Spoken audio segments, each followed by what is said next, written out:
మొదటి దశలో విప్లవం స్వతంత్ర విప్లవం రాదు. విప్లవ ఆలోచనలు మొదలైనవి. విప్లవ ఆలోచనలు మొదలైనప్పుడు పాలక వర్గంలోనే ఘర్షణ మొదలైంది.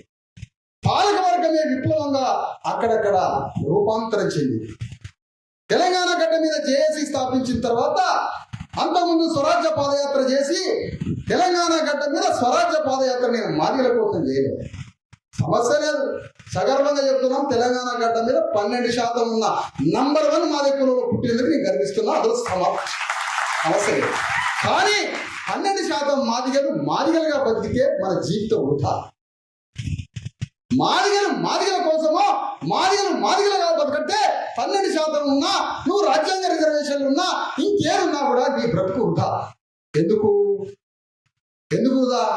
నువ్వు 12% ఉన్నావు కదా, అంటే పెద్ద సంఖ్య అన్నావు కదా, రాజ్యాంగం రిజర్వేషన్ ఇచ్చింది కదా, చలో గ్రామంలో ఉన్న 90% మంది బీసీఎస్ ఎస్టీలు నువ్వే పోయి ఆర్గనైజ్ చేయి, తెలంగాణ గడ్డ మీద 3 కోట్ల మంది ఆర్గనైజ్ చేద్దామన్న ఆలోచనతో స్వరాజ్య పాదయాత్రతో బయలుదేరి తెలంగాణ గడ్డ మీద ముదిరాజుల వాటా ఎంత అని ప్రశ్నల ఫిరంగులో తెలంగాణ గడ్డ మీద ముదిరాజుల మీటింగ్ పిలిచారు.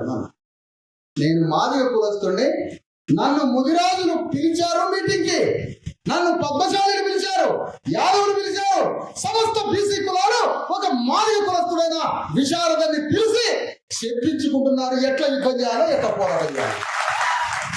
అరే ఎవడో అవలగడ మధ్యలో కొంతమంది హైదరాబాద్ లో దళారుల విశారదను మాదిగ కులస్తుడైతే ఎట్లా బీసీలు? ఇది గ్రామంలో ఎవరికి లేదు, ప్రగతిశీల భావాలు ఉన్నోడికి ఎవరికి లేదు, దళారికి దొంగలకే ఉంది ఆలోచన, ఎవరికి లేదు. నాకు ఈశ్వరయ్య గారు లేదా తండ్రి లాంటి వ్యక్తి? బీసీ కాదా? నాతో యుద్ధం చేస్తున్నాడు, మా ఇద్దరితో కలిసి యుద్ధం చేస్తున్నాడు. వారి స్ఫూర్తితో, వారి ఆలోచన. వీళ్ళంతా బీసీలు కదా, బండి పుల్లయ్య గారు బీసీ కదా, కూరపాటి నారాయణ రమేష్ గారు బీసీ కదా.